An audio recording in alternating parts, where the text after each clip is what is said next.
Yeah. Have you been to Cherrington recently?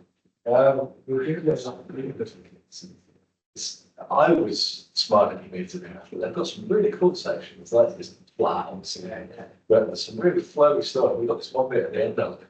It's like in a little, like a mini ravine, and you're going up. There's like about 6 berms on the side. It's just like, cool. It's all really well maintained. No breaking bumps, all nice and smooth. Thank you. I'm here, like, Charlie, probably about It helps you. I'll sit there.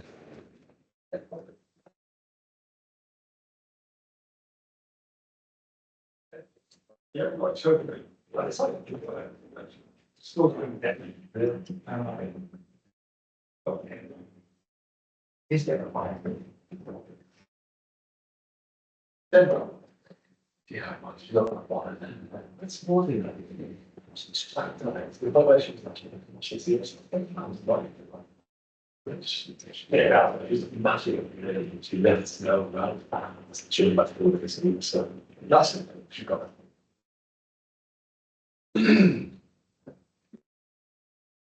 Do you normally introduce? Yeah. Working?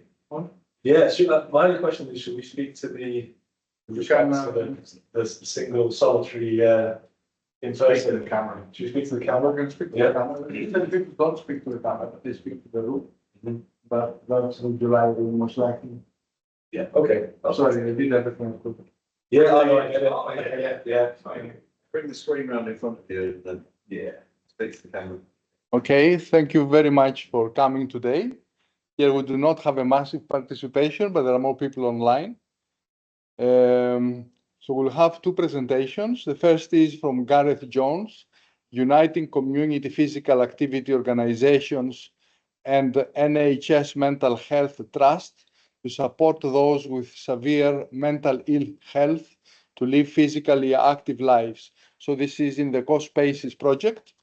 And the second one is from James Cherrington, titled Why People Hate Mountain Bikers and Why Everyone Should Care. So a bit,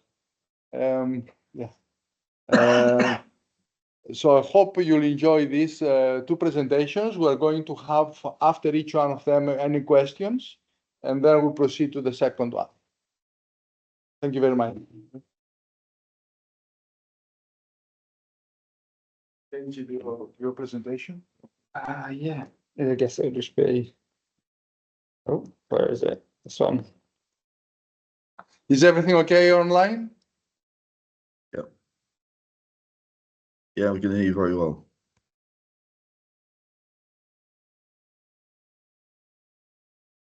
Thanks for that introduction. So yeah, I'm going to be talking about an NIHR grant, so National Institute of Health and Care Research grant called Spaces, which is all about supporting people with severe mental health to live physically active lives. And then a spin-off grant. So Spaces is a program grant for applied research, so a kind of a large-scale grant. And then Co-Spaces is what's known as a PDG grant, so a program development grant, so a sister grant to that main grant. So I'll talk to you a bit about both of those today.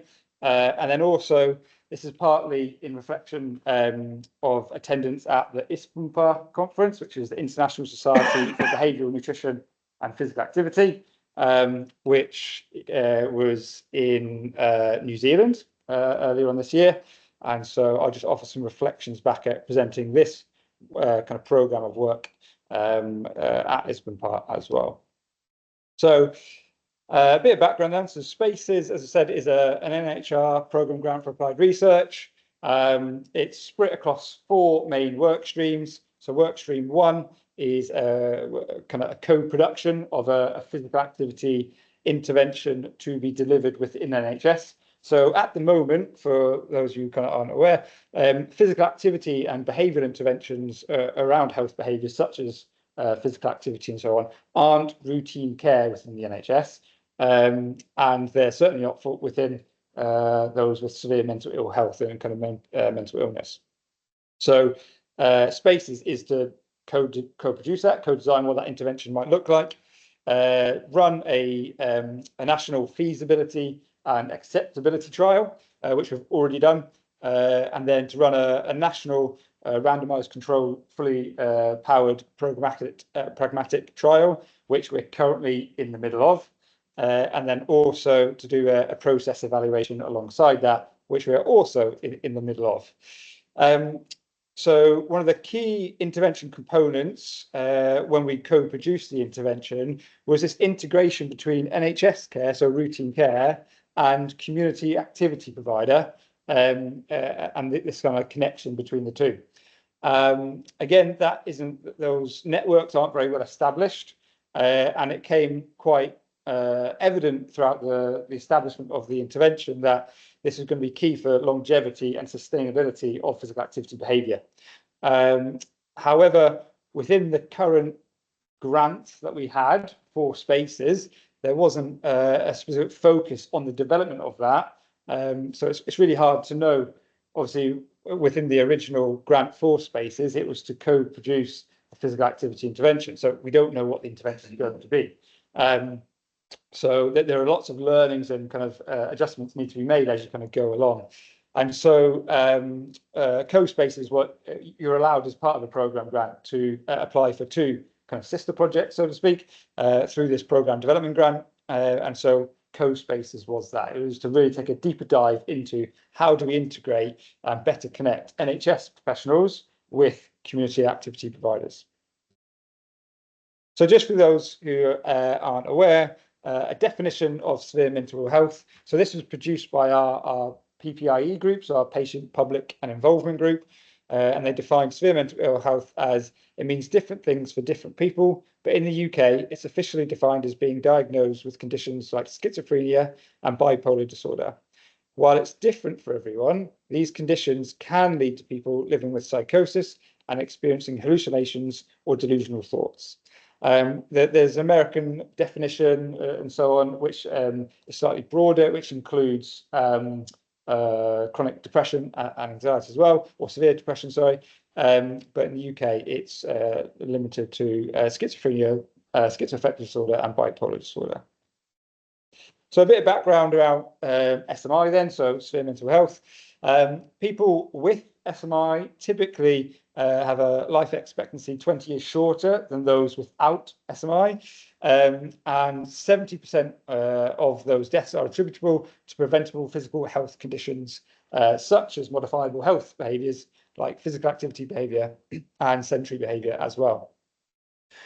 It's been well documented, well researched, the links between physical activity and sedentary behaviour with physical health conditions such as cardiovascular disease and mental health as well. So the logic model says, you know, if we could support those that we know generally engage in low or infrequent kind of physical activity behaviour to engage in more physical active behaviour then and less sedentary behaviour, then we might be able to prolong life expectancy there. However, there are various unknowns. So how to integrate physical activity into routine NHS care, which we're finding through the Spaces trial, and how to link and integrate physical activity into community settings, which again, we're learning through Spaces, but we're taking a deeper dive into with co-spaces, and also the barriers and enablers between those links between NHS and community activity providers. So this is a bit of an overview around what co-spaces, so that sister project looks like. So it's essentially split across 3 work streams. We had a national survey that went out across community activity providers across the UK. We conducted lots of interviews with what's known as physical activity coordinators, so PACs for short, PAC, that are already delivering or have had some form of experience in delivering the Spaces intervention during our feasibility trial. And also community activity providers themselves as well.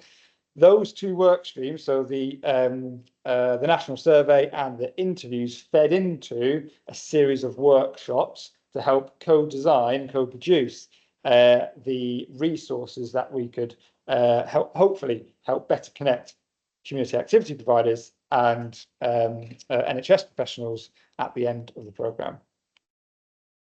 So where we currently are, just to kind of boil that down to where we are now, is workstream 1 and workstream 2. So the interviews and the national survey have been complete. We've analysed, synthesised all the data. We've informed that into workstream 3, which is the multi-stakeholder co-production workshops with community activity providers, physical activity coordinators, and those with lived experience of severe mental ill health.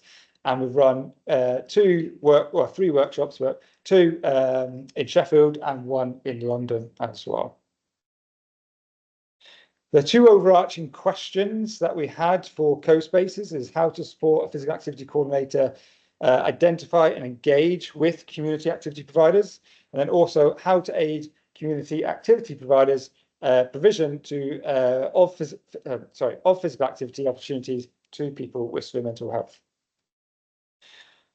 So the workshops were, as I said, multi-stakeholder co-production workshops. They essentially follow this kind of 6-step process where we agree and define the question, identified any sort of problems, prioritized what those problems were. I'll go through this in a bit more detail in a minute. We identified solutions based on those problems, and then prioritized those solutions based on the kind of what we thought was kind of most needed, and then created an action plan for those solutions.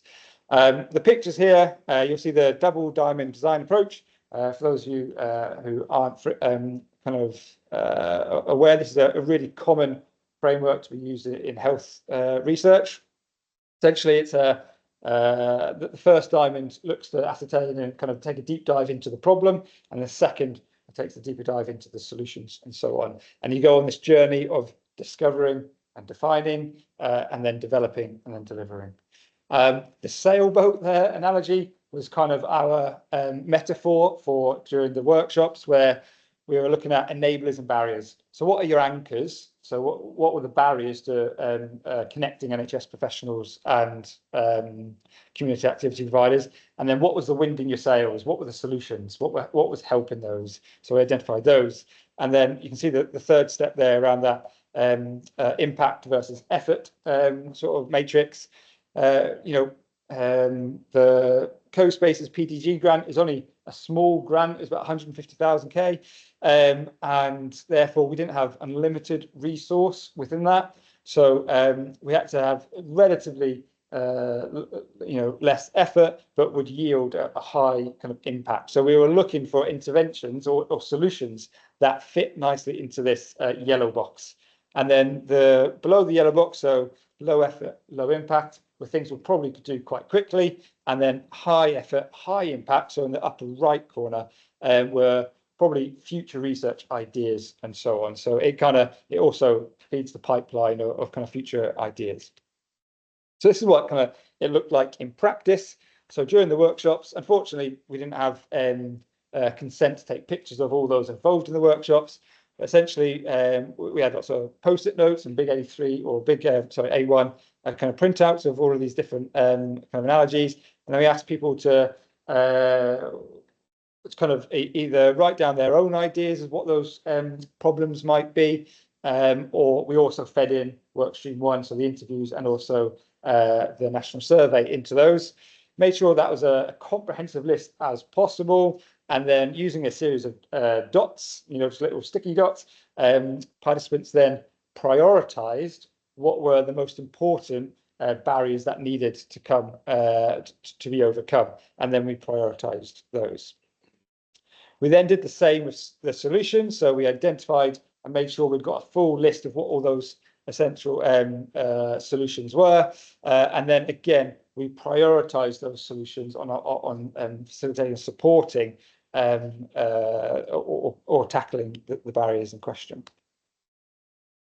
We then went on kind of this journey of deciding, well, what are the realistic solutions? So what goes beyond our capability and capacity? So, for example, could we fund more physical activity coordinator time, so NHS professionals' time, in order to connect with community providers? That, because obviously budgets and everything are already set for the programme, can't really amend those right now. So it goes probably beyond the scope of what we can do realistically, but it's good to know for future thought and so on. And then we kind of really identified what was in that yellow box, or what we could kind of start to actually do realistically. And then we started to create those action plans. So we took all of those that were in the yellow box or straddled the yellow box, all of those potential solutions and so on. And then we started to create some action plans. Again, this is co-produced. This isn't researchers coming up with their ideas. This is people with lived experience of SMI, physical activity coordinators from within the NHS, and also community activity providers. So it really is a kind of a co-design kind of in its heart. And then we boiled all that down. So we synthesized all that data. We sat in a room as research, and we really kind of pulled that down together. And again, we came up with this kind of RAG chart of potential solutions. And in the green box, we had all of the interventions that were highlighted as being really helpful to kind of solve the issues, if you will. But we could do immediately. We could actually implement quite quickly. So there were things like update NHS training that we deliver and various things like that. And so that was green, so we can get done those and implement those quite quickly. We then have this kind of amber orange box, which is essentially what we really want to take a deeper dive and explore. How do we develop this idea further? And then we had the red box, which is these sound brilliant. We'd love to do these, and we can see they have a really high impact, but perhaps we don't have the resource to actually be able to do those within the confines of our kind of box, our kind of constraints. And so we really, that might be future funding and so on. So we then had a second workshop. This was only last week. So we all of this data was still needing to synthesize, so I'm not able to show our final sort of resources and so on, but definitely kind of where we got up to and so on. So we essentially we had 3 groups attending this workshop. We had again community activity providers, we had physical activity coordinators, so professionals within the NHS, and we also had lived experience of people with SMI. And Group A were creating an SMI friendly venues sort of resource. So again, one of those one of the kind of key things they wanted to do is how do NHS professionals identify SMI friendly venues, and how do they start to engage with them more coherently? So to develop a resource that would kind of enable that to go more smoothly. And then the second group was to really start to understand what is SMI. So to convey to someone who's never perhaps heard of SMI, as a community activity provider, what is it? What is it not? It often gets kind of trunked in with learning disabilities, and the two are very separate, and needs are also very, very different. And then also how might a physical activity session delivered within the community might need to be adapted for those with SMI, and how might we signpost to existing training and so on for those community activity providers. So we had Group A really looking into what was the content of these resources, and what was the format and design of the resource for the venue. And then Group B looked at what is the content and what is the format and design of what that SMI definition is, and how sessions might be adapted. And then the 2 groups swapped over, and they each looked at each other's kind of resources and so on, and they shared ideas, critiqued and revised the what was kind of being produced as it kind of went through.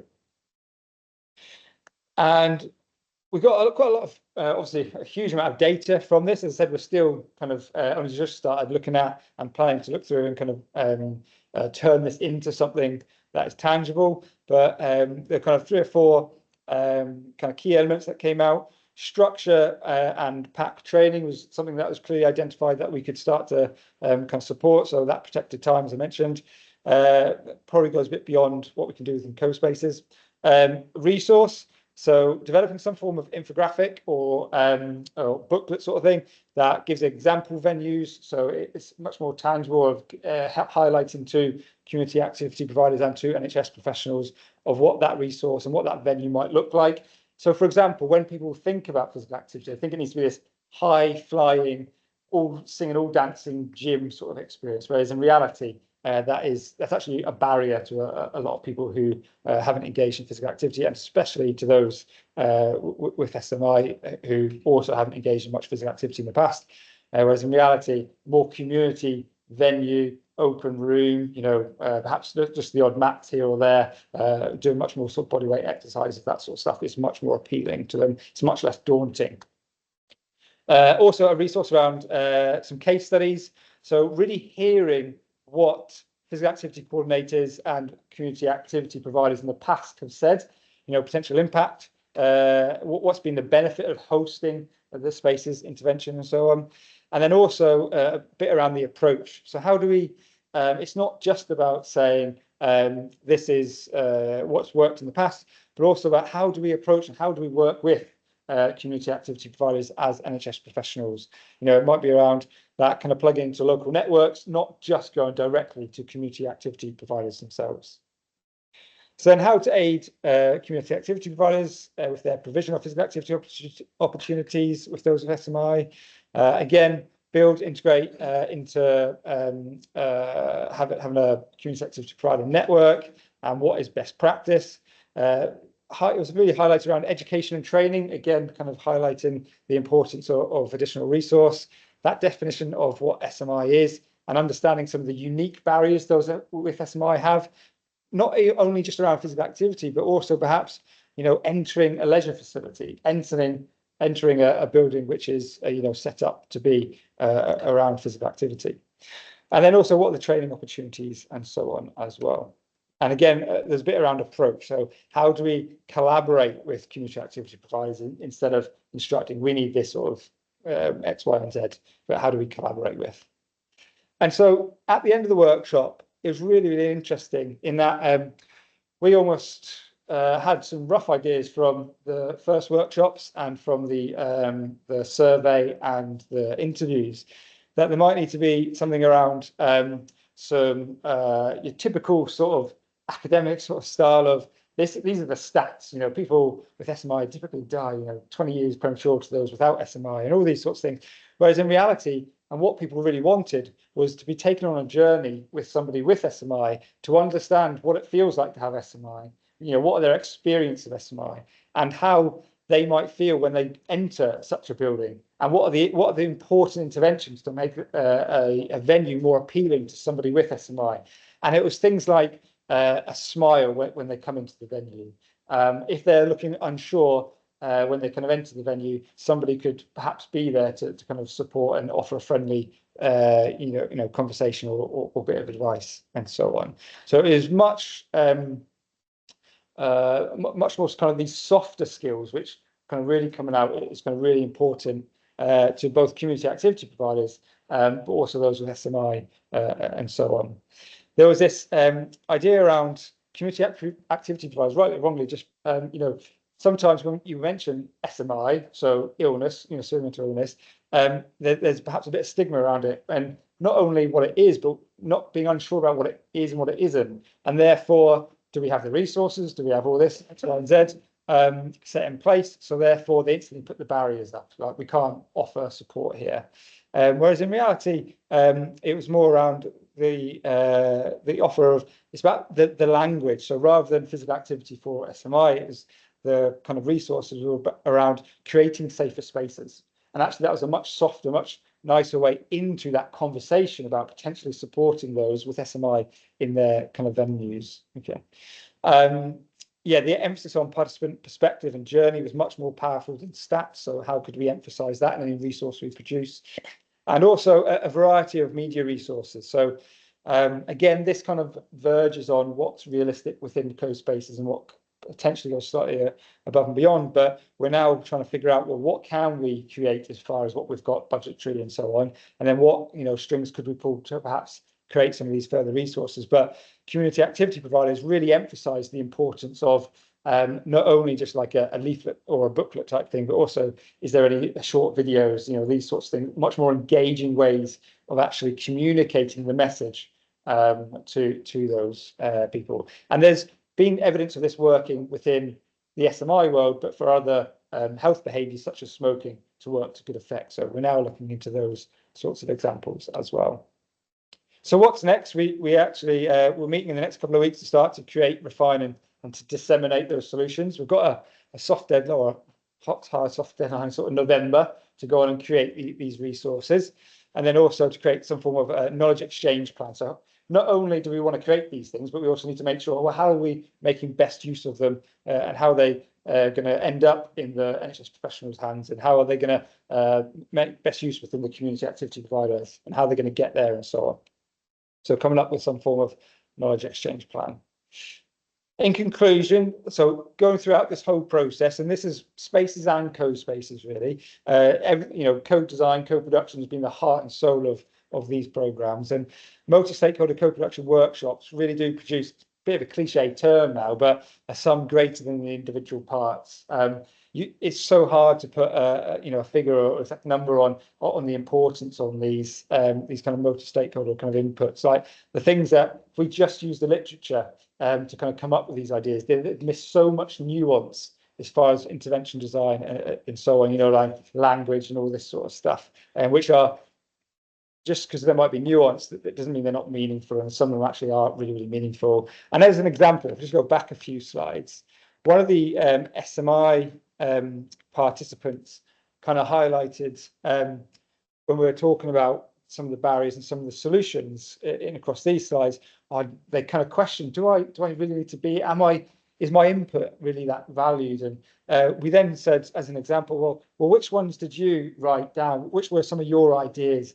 And inevitably, the SMI lived experience participants within our workshops, their ideas were often the most cited kind of either barriers to prioritize or solutions to prioritize. So absolutely, without having that lived experience, we would have missed nuances of really key ingredients to any intervention design. So it's absolutely crucial, we believe, to have that that kind of co-design multi-stakeholder at the heart and soul of research. It really emphasized the difference of importance of problems and solutions from different perspectives. And I guess the question to really answer now is, has the resources, or will the resources we end up producing from this boost community activity provider engagement and long-term participation in physical activity for those with SMI? And that's obviously what we are trying to understand. I just want to offer a bit of reflections on attending the International Society for Behavioural Nutrition and Physical Activity Conference, of which Shu were one of the my funders to be able to go to this. During my attendance at the conference, I've been to this conference in the last 2 years, and once in America, once in New Zealand, as I mentioned before.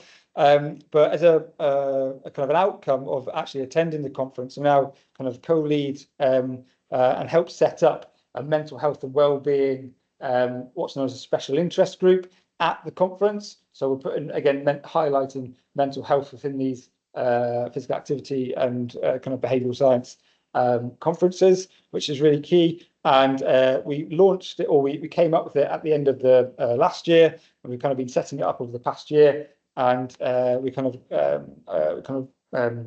showcased it at the conference this year to kind of really good effect. That's really helped my connection with lots of professors and kind of really high-end people within the industry. Again, a lot of people over in Australia are doing some really interesting things. I think a really key thing about going to down to New Zealand, it was a very short trip. It was a long trip. The Southern Hemisphere folk don't often come to Europe, and we don't often go down to the Southern Hemisphere. So that shared learning experience is often a bit limited to online or through journals and so on. But we had a few kind of networking events there, and I've already kind of made some connections. So that was really, really valuable for me to be able to go and actually meet in person. I think, that's a really important thing for research. The other thing I really enjoyed about it is the international conferences actually often have a really showcase a varied thinking.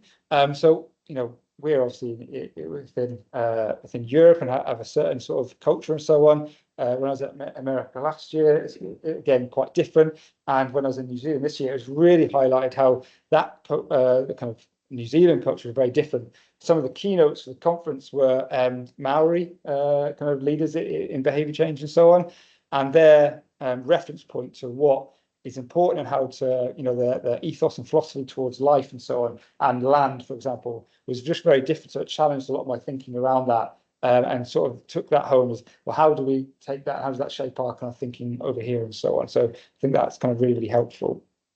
So yeah, that was just a few experiences from attendance at Lisbon Park as well this year.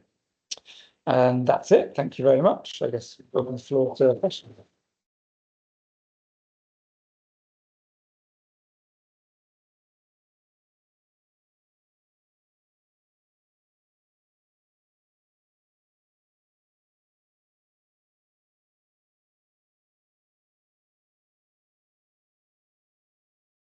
Yeah.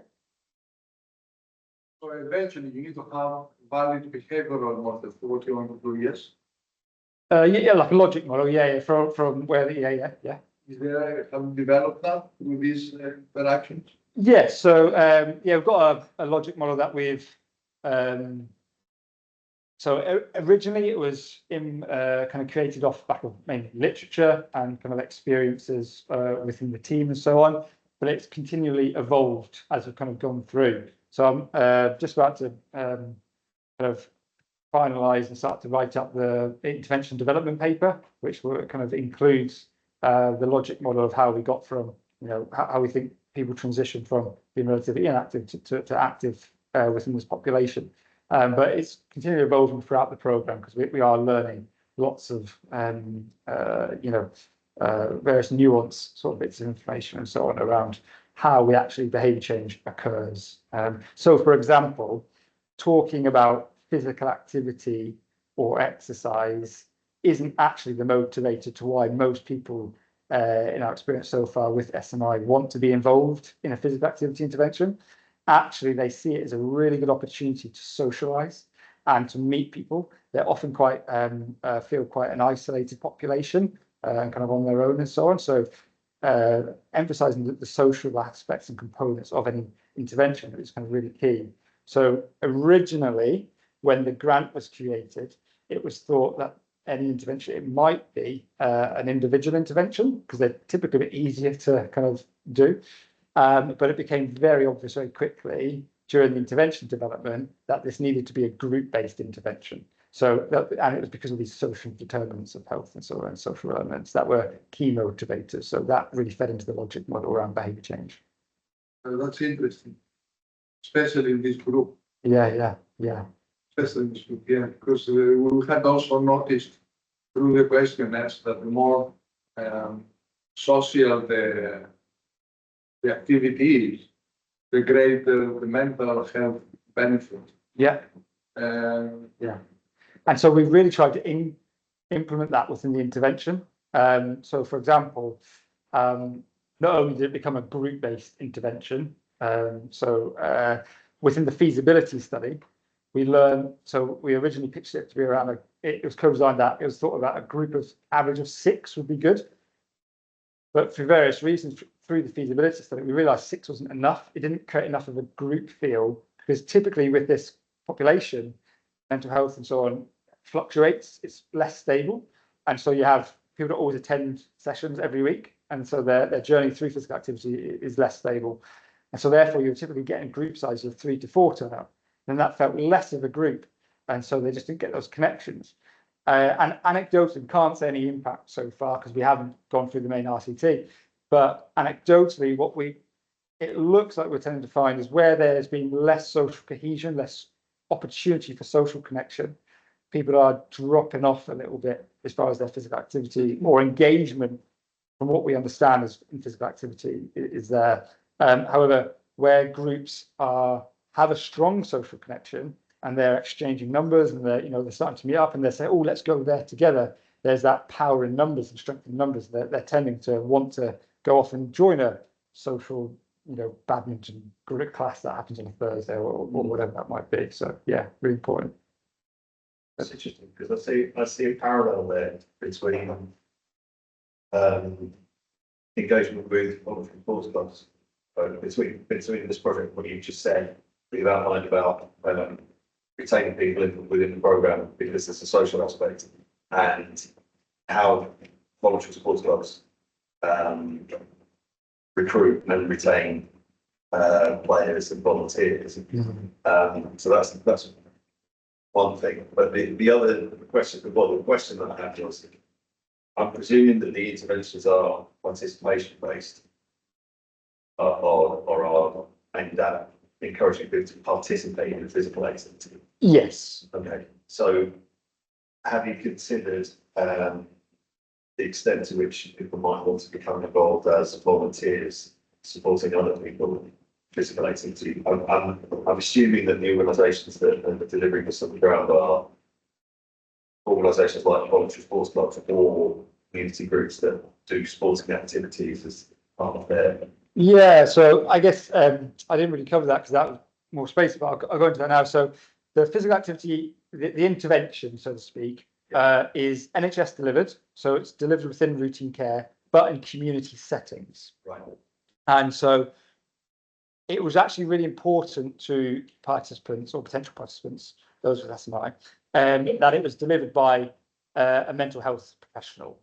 And they did want some physical activity knowledge, but that wasn't that important. They more wanted to be aware that there's somebody with mental health kind of experience there as well, but delivered within a community setting. And then so it's an 18-week group-based physical activity intervention. So again, that's part of the intervention. We really pushed the boat in like people with lived experience wanted this to be 6 months plus.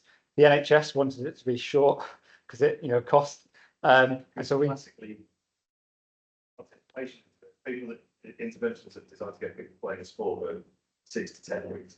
Yeah, they tend to be. Yeah, and it's partly because of that journey. We knew that it was potentially, and that was a big rationale and justification. So we pushed it as far as we could. And then, so there's this group-based weekly session. So one of the learnings from the feasibility, we increased the numbers to 9, maximum of 12. So that seems to be helping the group sizes.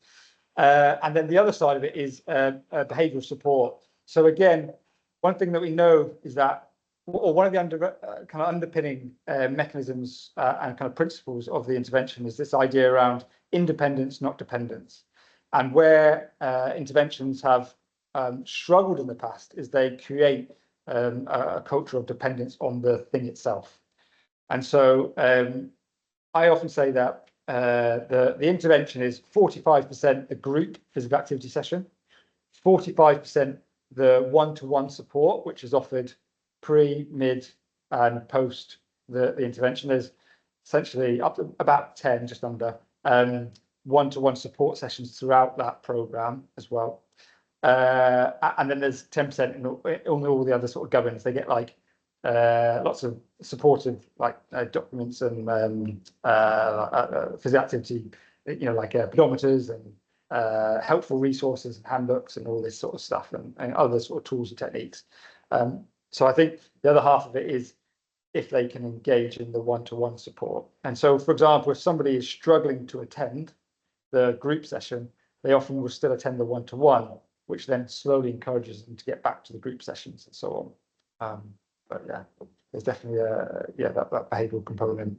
So that one-to-one support and that voluntary support is kind of really important. And the other part of the intervention is these community taster sessions delivered by like voluntary or paid. It could be could be anything. It's hard to define because the community physical activity provision could be your big national or regional community leisure centre provider, or it could be your 1 or 2 person band that loves tennis and just wants to make tennis more inclusive. So it can be anything in between. So we haven't really been strict around what that has to be, but we've just tried to make it as inclusive as possible. And we notice there are pros and cons in both, the big and small. Are there any questions online, or was that it? This question, chat. What was that? Great presentation. Congratulations. Yeah. Also, Richard? Yes. No, there is a question. There is a question, but I cannot see it here because my button is on. There you go. Capacity building question, actually research and inclusion question. Is there a transferable technology learning from spaces or processes? Research project. Can we change better design? Oh, sorry, mate. Sorry. Yeah, it's the learning from code spaces. That could help you apply this.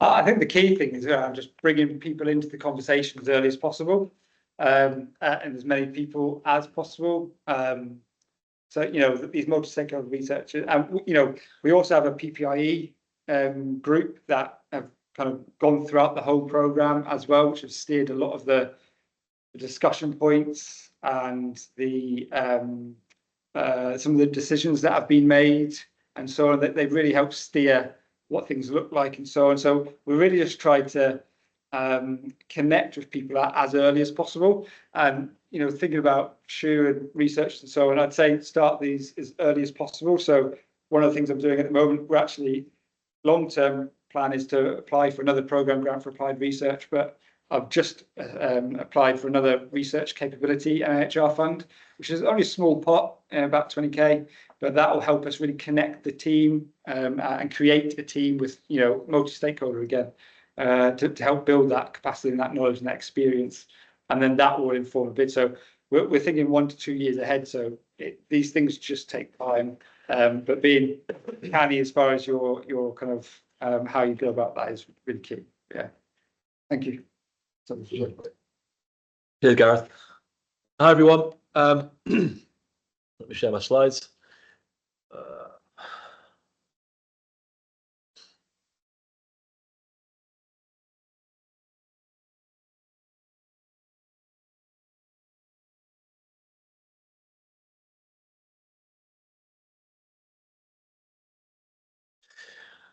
Okay, thanks for coming, everyone, both online and in person. I come to you today with a deliberately provocative title, as you can see, which is why people hate mountain biking and why everybody should care. I'll get to the meat and bones of this shortly. For the time being, it's just worth pointing out this is the subject of a book proposal that I'm putting together at the moment. It's been quite a slow process, but I'm getting there with this. So I'm looking to actually submit this as a book at some point in the near future. And I come to you with this deliberately provocative title because despite probably 50 years now of mountain bike advocacy, and I've worked now both as an advocate for a significant number of years for Peak District MTB in the Peak District. Obviously, I've also worked as an academic and studied this quite carefully.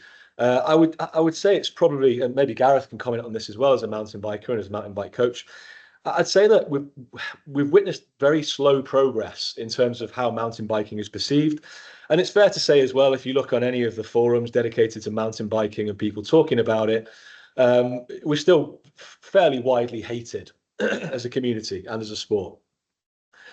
Typically, when we're defending mountain biking, we go about it in one of two ways. We either deflect attention from mountain biking. So we say, look, we don't care. We're just going to do what we want.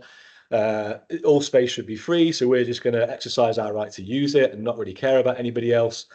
The second thing, arguably more problematic sometimes, is we point the finger elsewhere. So we commonly, mountain bikers will look to horse riding, horse riders, to walkers, to climbers, and try and remove attention from what we're doing and point the finger elsewhere by saying, well, you know, horses poo all over the trails and they're not particularly sociable. They don't do much to maintain the trails that they ride on. So they're just as bad as perhaps we are. I think the other thing we do, perhaps maybe a third arm to this, is that we often suggest that in Gareth terms, you know, the whole is greater than the sum of its parts. And what I mean by that is we'll say, as a community, we'll say things like, well, you know, we might erode surfaces and landscapes and destroy local wildlife. But at the end of the day, it makes us healthy, it makes us happy, and that's the only thing that matters. And whilst I can see why that would be a valid opinion or a valid way of going about advocating on behalf of mountain biking, for reasons that I'll suggest shortly, I think that's arguably just as, if not more, problematic. So borrowing a term from the philosopher Timothy Morton, I think it's really important from my perspective, rather than trying to transcend some of these debates, that we actually stick with them and try and subsend, in his terms, which means that we should look within ourselves as a community, as a population of people are involved in physical activity. We should look to the kind of things we do and maybe sometimes don't do, and try and understand how mountain biking therefore might contribute to broader debates around what's going on with the planet at the moment and global culture in general. And so that's what I'm here to do today, very briefly. I'll try and keep it short because I'm conscious of the time. I don't want to deflect from mountain biking. I don't want to pretend that we're something that we're not. But contrary to what many might say, I think that in engaging and sticking with some of these central anxieties and controversies and maybe antagonisms around what mountain biking is and what it does, it might actually, if we give mountain bikers the benefit of the doubt, it might actually teach us something about global culture and some of the problems that we're witnessing now in the 21st century. So in this sense, and I would always say this, I think actually sometimes I think we need more controversy rather than less, because it's through that controversy and those questions that we can ask questions about, or maybe find a meeting point, bridge the gap between general popular opinion and what they think and what mountain bikers know they do. Just going to skip through the aims there. Okay, so some of you might have seen this, but a few years ago I wrote an article for The Conversation, which, if you don't know, is an online forum for academics to share their work with broader audiences. And it's safe to say that the reaction to this was relatively mixed. Lots of different groups popped up in the comments. People can publicly comment on the article. The article was about how mountain biking can contribute to people's ecological engagement with nature. So you had all sorts of people popped up. You had e-bikers, you have people who hate e-bikers, which is a popular thing to do at the moment. We've seen the emergence of electric mountain bikes as well as more urban forms of e-mountain bike travel. We had mountain bikers who hate e-bikers. You had mountain bikers who hate certain other kinds of mountain bikers. And people who just like to shout at each other, which is always quite common online, isn't it? People who didn't read the article but clearly read the title and got cross about that. But then perhaps the most worrisome for me was those who were clearly like ecologists or geologists, maybe social scientists, who were basing their opinions of mountain bikers on anecdotes rather than scientific evidence. That might be of interest. Actually, one of the things that happened as a result of this article as well was that I actually received a veiled death threat, which was, slightly concerning, but also of interest to me as someone who has an interest in kind of mountain bike conflict and where these kind of ideas come from. So I've given some indicative quotes here. I haven't given names, obviously, to keep these people's identities confidential. It was a public site, but you can see from these that I've thematized the types of response, types of reason why people might, in my words, hate mountain bikers. And these, if you're in any way involved in mountain biking, these will be fairly, common sense. You'll understand these because you probably have experienced hate or abuse from within one of these categories at some point in the past. The first is that mountain bikers are treated as antisocial. So a commenter here says, an e-biker yelled, "Move, move, move," and knocked my son over.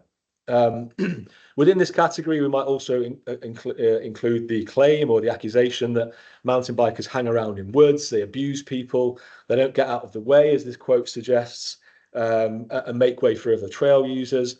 And overall, people feel like mountain bikers are, in some cases, willfully disconnected from the wider user groups within the countryside and in rural spaces. The second one, which is really common, perhaps the most common, is that we're environmentally damaging. So this person says there's ongoing wildlife disturbance, including to endangered wildlife, erosion, pollution, and siltation of waterways. Elsewhere, we see things like the environmental damage being done supposedly by tyres, heavy braking, the weight especially of e-bikes, now they're becoming more and more popular. Riding behavior of riders, like skidding, destroying corners, causing braking bumps in trails. Night riding's a common one that comes up a lot, disturbing nesting birds and badgers who use the woods at night and so on. And so here it's really about balancing the evidence and making sure we understand that, yes, there are damages that are done by mountain bikers, but also trying to figure out how we balance that against the health benefits of mountain biking overall. And the third one, perhaps the less obvious but equally common one, is about the aesthetics of the countryside. So this individual here says, is there any place you can still go anymore without motorized vehicles? Can't they just leave the mountain bike trails alone? Other things pop up here, like brightly coloured clothing, reflective gear, high-vis jackets, reflecting light and not being in keeping with the colour of the countryside, mechanised intervention that comes from gearing systems, again, e-mountain bikes, different forms of mobility, and the sounds that are made by these bikes, often clattering through the countryside. An interesting one here, increasingly, again with the rise of e-bikes, is conversely, is the lack of sound. So Gareth can attest to this. Sometimes one of the most frightening things that's reported about electric mountain bikes is that they're relatively silent and you can't hear them. Other users of the countryside can't hear them coming up behind you, and that can be quite worrisome for a lot of people who are already quite upset about the presence of mountain bikes. So what we get here then, and this is just briefly where I'd like to just cover a bit of theory on this, is we get probably 5 different theoretical explanations in the literature that account for these types of conflict. The first is what we call goal interference, which is quite an old-fashioned, relatively straightforward way of understanding conflict. And that is when the presence of behaviour of one group, i.e. mountain bikers, might interfere with the goals or the presence of another. So in the context of mountain biking, as we've seen through these quotes, for example, we might get a hiker whose goal of experiencing solitude in the countryside, being in an untouched countryside, being disrupted by the fast movement of a mountain biker down a trail. Equally, a mountain biker's goal of a fluid, uninterrupted ride down a trail might equally be interrupted by slow-moving or unpredictable hikers that jump off the trail or onto a trail at various points during their ride. Moore, who I've cited here, his early work, suggested that there's nearly always here an asymmetry in perception. So hikers typically report more conflict with mountain bikers than the other way around. And that is typically because hikers' forms of movement and mobility are much slower, and therefore it's more noticed when a fast speed mountain biker gets in the way of them achieving their goals. A second equally interesting explanation for conflict is what someone like Hoger and Chavez have described as social acceptability. This is when interpersonal goal conflict and social values can come into conflict with each other based on people's fundamental beliefs about what the countryside should be for. So here we find a difference in beliefs, norms, or values, even sometimes when there isn't physical contact. So this is chiefly a conflict around philosophical values, what people think the countryside in this case should be. For example, a hiker might get upset knowing that mountain bikers are there because they see the intervention of a form of technology or a technological object as being unfair or inappropriate in an environment that should be reserved for nature. Thirdly, we've got a tolerance for difference, which I guess is relatively straightforward, perhaps the most obvious one on this list. And that is just when people fall out with one another because they don't understand or can't interpret the change that is going on in that environment. This, of course, can have geographical or maybe even class-based connotations when you consider that the vast majority of people, for example, that use the countryside, as it is often reported by Natural England or the Countryside Association, for example, is predominantly white and very middle class. Most people who live in suburban, peri-urban or countryside environments are middle to upper class. So that there can be social aspects to this as well, in that people often perceive difference negatively, and that can impact on their perception of different groups. Then you've got place-based attachment. I guess quite simply, people become territorial, what's often informally described as quite NIMBYism. They become protective of their space and then become resistant to change, excuse me. And then finally, the most recent research on this by Emily Reinhardt suggests that, and I find this really interesting, quite topical, is that the more and more people moving around the world through globalization and the global interchange of people and culture, the more we find, as she describes them, we're witnessing the birth of the lifestyle seeker, such as the mountain biker, who en masse move to different parts of the world and in the process end up contributing to higher property taxes, higher cost of living in some cases, and can overall strain the economic viability of living in that place. And naturally, people get upset by that. And I guess it's really important to recognise that these aren't just trivial problems. They're problems that affect people's livelihoods and people's incomes and people's ways of living. So overall, then, I guess what is common to all of these complaints or conflicts is that every one of them are social, cultural, and even political in nature. And they can incorporate different forms of social identity, group identity, like ethnicity, like social class, and national or geographical identity. Very quickly, what the upshot of this is, again, you might have seen examples of this perhaps in your own favourite walking spot or place of leisure, is we see conflicts manifesting in trail trapping.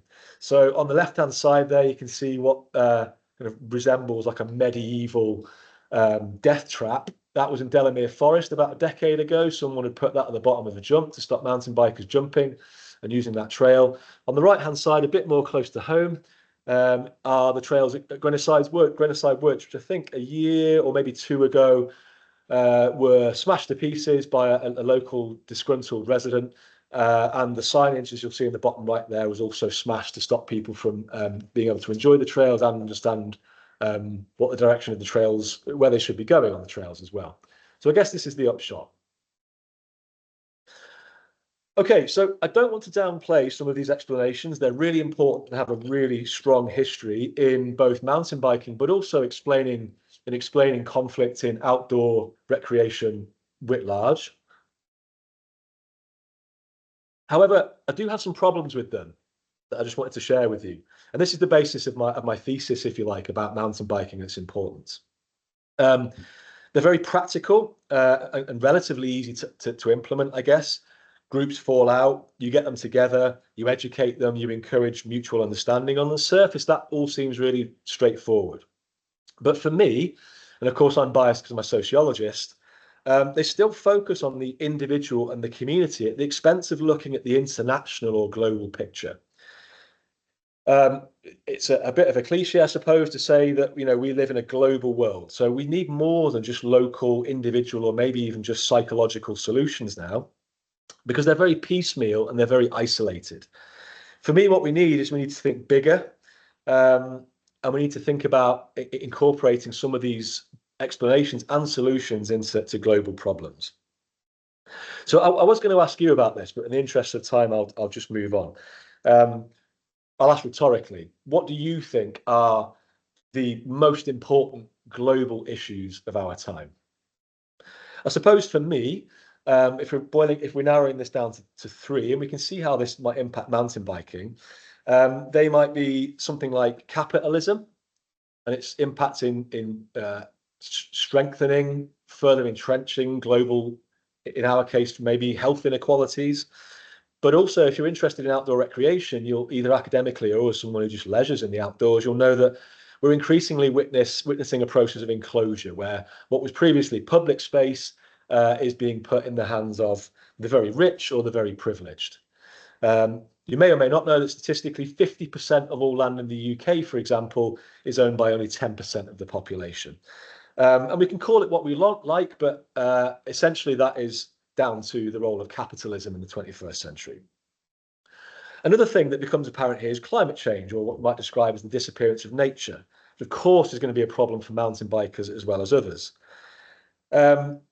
Yes, leisure does damage those environments, but to put this into perspective in the context of mountain biking, if you were lucky enough to be able to go to Whistler Bike Park in Canada tomorrow, I've worked out it would cost the planet about 2 to 3 tons of CO2 equivalent per person to take that trip. Nike, their estimated carbon footprint for the year ending May 31st, 2023 was 9.5 million metric tons, or the equivalent. Starbucks, equally, their estimated carbon footprint in the year ending 2021 was 14.7 million tons. So it's a really interesting debate, that, isn't it, around what mountain biking is perhaps a vehicle for health and mental health, physical health, socialization might contribute, and how we might balance that compared to its climate impacts.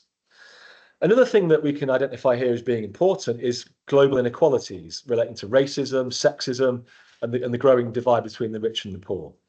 Now, let's think for a minute about how, let's give mountain bikers the benefit of the doubt and think about actually how these conflicts might actually be impacted or made worse by these global inequalities.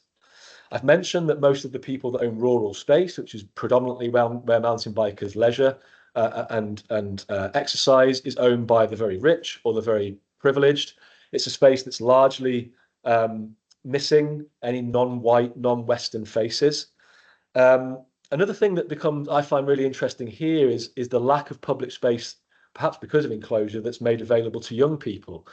So since 2014, for example, more than 2/3 of council-funded youth centres have been closed in England, owing to a prolonged squeeze on local government funding, for example.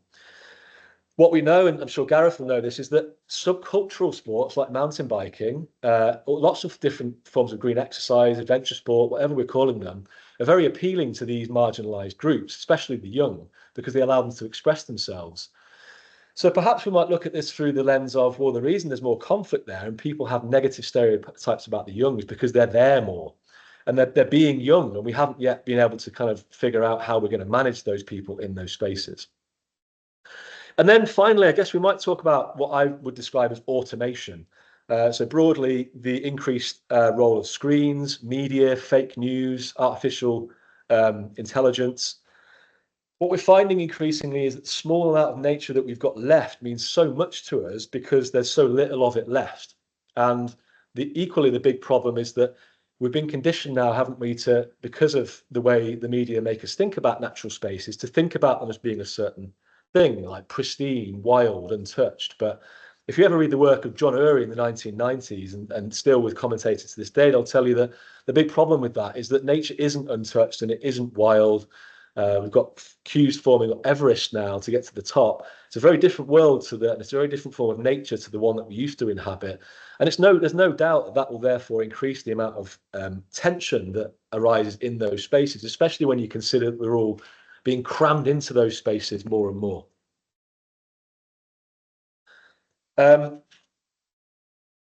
Okay, I'm going to skip past this actually, again, just in the interest of time.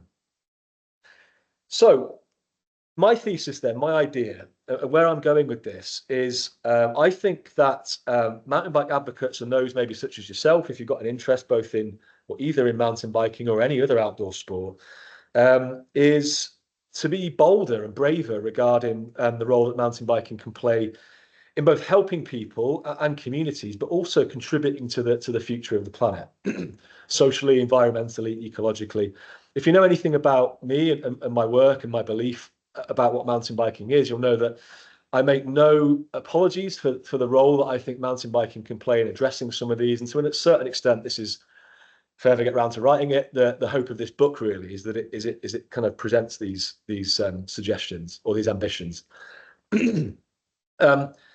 Mountain biking is going through what the philosopher whose work I've become increasingly fond of over the last few years has described as a bifurcation. And this is quite simply a moment when a system or a culture diverges, mutates, or branches off into new, often irreversible directions.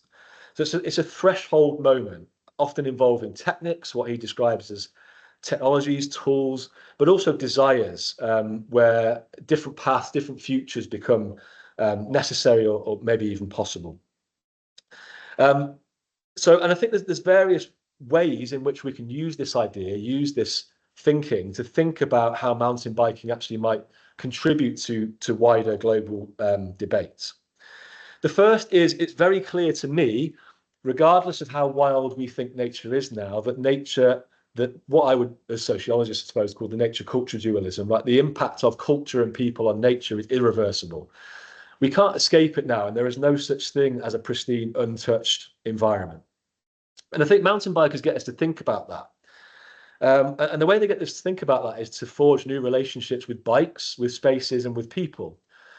Mountain biking is necessarily a technological intervention. You can't ride in nature without it. And I guess overall that just gets us thinking about how we might manage that moving forward and how we might might manage the introduction and long-term impacts of these, what we might describe as techno-social relationships, techno-natural relationships. It can facilitate place-based relationships. It can facilitate an impact the contours of a landscape. It has an embodied dimension because it gets people feeling a certain way through fun, flow, enjoyment about different spaces. And most importantly, it can encourage reflective or reflexive relationships with the spaces that people inhabit. Because without those natural spaces and without the bikes, mountain biking doesn't exist. So that's one way in which I think we can help. The second is by countering what I describe as automation. So jobs, leisure, beauty, fashion, everything is becoming predictable, automated, and repetitive now in one way, shape, or another. And one thing I've learned during my 10 years now, almost as a researcher, is that trail builders in particular, mountain bikers, though electric mountain bikers increasingly, they're all, despite what many might think about them, they're all united by their love of creativity. So whether it's finding or building different lines, whether it's doing tricks, sessioning in inverted commas, they're always trying to counter that automation and do things in a way that's different or creative, or in some cases maybe artistic. And I think there's real value in that we should place a value on and really encourage moving forward. And then thirdly, this is maybe the most contentious one. This is the one I did something similar to this with the Forestry Commission not too long ago, and there was a lot of talk in the room about this one. But there's a lot of illegal trail building going on at the minute, which is, I guess, might be defined as unsanctioned trails in natural spaces, often, which is very problematic in wildlife reserves and places like that. And they're understandably positioned as a nuisance, and I completely understand that. But what if for a moment we took a step back and thought about what those unsanctioned trails might teach us about global culture and where things are going in society? I would say that they're not just idiots building rogue lines in the dirt. What they are is the symbolic of that disappearance of nature, and people wanting to re-immerse themselves in those natural, unpredictable wild spaces, which is, let's face it, what those unsanctioned trails provide people with. Often they're a resistance to very sanitized, man, in inverted commas, made trail centres. And I think there's something to be said about that, because riding untamed, unpredictable trails acts as an anathema to the way of life as it is now. And trail building as well can get people to really get their hands dirty, get their hands in the dirt, and feel like they've got ownership over the things that they're building. Just before I finish, again, I'm very conscious of the time. A few reflections. One of the things that comes up all the time is I'm a theorist. I like to think about this kind of stuff a lot. But I go to events like that I went to with the Forestry Commission not too long ago, for example. And the question that I always get at the end is, well, that's all very well and good. You sat there in your armchair thinking about this stuff and reading and making claims for mountain biking and other user groups. But how can we actually use that in practice? Well, my point on this would be fourfold, really. First of all, I think that we can use landscapes to build different relationships with ecology and environments. Trails can be part of reforestation, soil regeneration, and habitat creation. I was speaking to a guy, for example, not too long ago, who has a vision for a trail centre in Malaga, and he insists that he's going to build this trail centre as a way of not destroying the landscape and using it only for human enjoyment, but actually using it as a way of regenerating, using trenches to encourage the water to go in certain directions, to collect water so that it can be used by local members of the community, by building trail tunnels that allows wildlife to thrive rather than be destroyed by the mountain biking itself. So there are possibilities here, and that all starts with the mountain bike. The second thing is to engage with the latest in ecological trail design. There's lots of it going on at the minute. If you're interested, there is the DIRT, which is an acronym, D-I-R-T-T. If you'll forgive me, I forget the actual name of the initiative. But that's all about trying to regenerate areas through trail building and engaging in responsible trail building practices that educate people about how they can do that. The third thing, I guess, is public engagement and thinking in this planetary way. So encouraging local authorities, encouraging public bodies, political and policymaking institutions to prioritise these kinds of outdoor sports, because yes, they do damage to environments, and that's inescapable. We all do when we go outside. But if we can manage that and think about that and encourage positive long-term ecological relationships with space, then that's only ever going to be a good thing. And just finally, I guess, which is maybe an extension of Gareth's point, I think we need integrated governance. We need joined up approaches that encourage landowners, mountain bikers, advocacy groups, maybe organisations responsible for health, to all to come together in these conversations and to talk to each other about the long-term strategies that we can use moving forward to address some of these really wicked, problematic global problems that we witnessed in the 21st century. Cheers, guys. Just a shout out at the end here. I run if you're interested in any of these debates and want to get engaged in them a little bit more, I run a global research group called Cultures of Mountain Biking. We have 4 research seminars a year, online exclusively. We've had 3 this year already, as you'll see from the list of sessions here on the right-hand side. We've got 1 remaining in November. So if anybody's got any interest in this, either as you want to join the audience, or maybe even you want to present research that you've got in the pipeline, please do get in touch, and I'd be more than happy to accommodate that. Thank you. Cheers. Oh, we've got a few here. Okay, so enclosure issues have an immense history. Might be worth looking at Max Neath. Thank you. Brilliant. Yeah, cheers for the recommendation on that. I'm going to assume that's a writer. So I'll go and have a look at that. Thank you, Nicholas. Is that you, Nicholas? Sorry. Yeah, I was going to say he's a Chilean economist, but he talked a lot about basic things that people need, including space. So his human scale development values is very important. There was just what you were saying was ringing a lot of bells with the kind of themes that I've got in my work. So I just made a few notes on some of those things, but I could expand more later on. Fab. We've never met before, Nicholas. Where are you based? I'm based in occupational therapy here in the Robert Winston building. Fantastic. Oh well, let's have a chat about that then. That'd be great. Yeah, that'd be great. Thank you. What else are we saying here? The development of a state creates this kind of zoning to which people feel entitled. Yeah, for sure. Yeah, you'll know this as well, won't you, Gareth? There's a debate going on about zoning at the moment and protecting wild spaces, both through and because of mountain biking. And I think the jury's out in terms of whether zoning, building trails in one space and allowing mountain biking to thrive in one space, or spreading it out across a wider landscape ecologically is the best thing to do. But yeah, maybe that's a debate for another day. The cost of bikes for sure. Yeah, it's really interesting. Historically, mountain biking has quite a strong history of including kind of what you might describe as working class athletes. The most prominent example being Steve Peat, a local lad who started off as was he a plumber and is now a kind of global phenomenon. But the more expensive bikes get and the more expensive going biking gets, that is definitely a problem. And look, I'm not going to sit here and say that I think mountain biking solves all inequalities, because there is a cost implication, but I think there are lots that it can. So yeah, interesting. Thank you.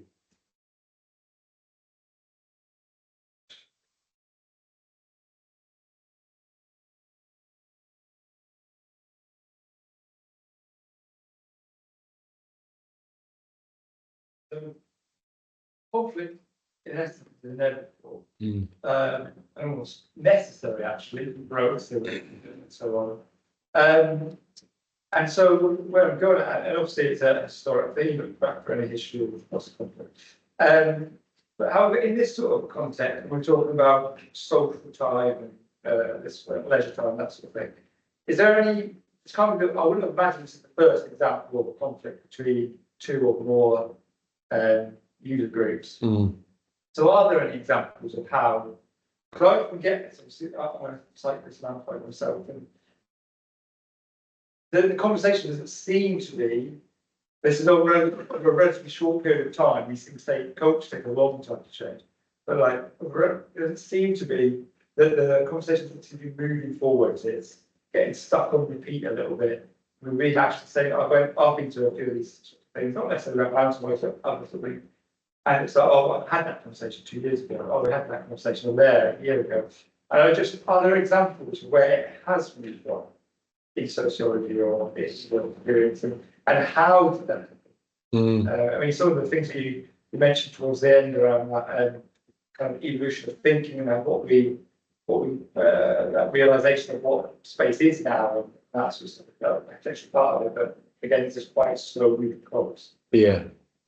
I think what I'll do is actually, Gareth, because it's such a good question, and I've been online and been frustrated by not being able to hear people. I'll just repeat Gareth's question in case you didn't hear it. The question was, have there been any examples in the past of where either academically or in practice, debates about conflict have moved on? When I worked for Peak District MTB for 4 or 5 years, and the sport that we always compared ourselves to, or one that we held as like the kind of example of what's the word? An example of a community that have done really well is climbers. And that was always who we wanted to be as a user group. We wanted to kind of achieve the things that climbers and climbing has achieved. It seems to me like they've been through a similar history, but they're a little bit older as a community than mountain bikers are. Mountain biking only, as you know, started in the kind of 1970s, 1980s formally, didn't it? Whereas climbing's been about for a lot longer, and they've had a lot more time to kind of get used to this and practice what their response to people who hate them is going to be. Yeah, they've done a really good job of formalizing, of mobilizing. They've got the BMC now, which is the political organization that looks after them, seem to be relatively well respected. You don't hear much now from the general public about climbers and how terrible they are. So for reasons that admittedly I don't really understand, maybe that's one thing that could have a go at in thinking about mountain biking, they seem to have developed quite a good reputation among the public. And they're doing all the same things that mountain bikers are in a way. They're nailing things to rocks. They're wearing brightly coloured clothing, which is the aesthetic argument. They're driving to places and then having to set up all their expensive gear. How and why they've been successful, I'm not sure. But there is a success story there that maybe could be used as a good example to inspire mountain bikers to bring about change. Yeah. Climbers do not interact a lot with other people. Yeah. Mountain, see somebody.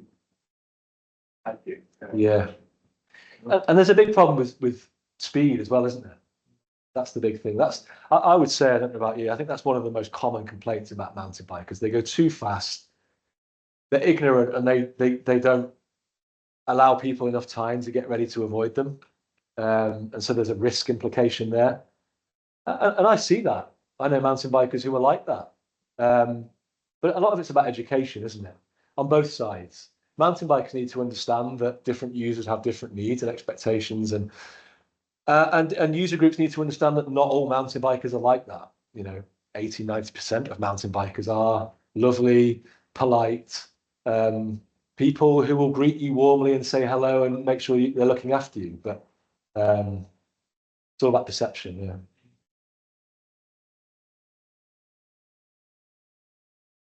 Cheers, guys. Thank you. Shall I turn that off? Thanks, everyone online. See you soon.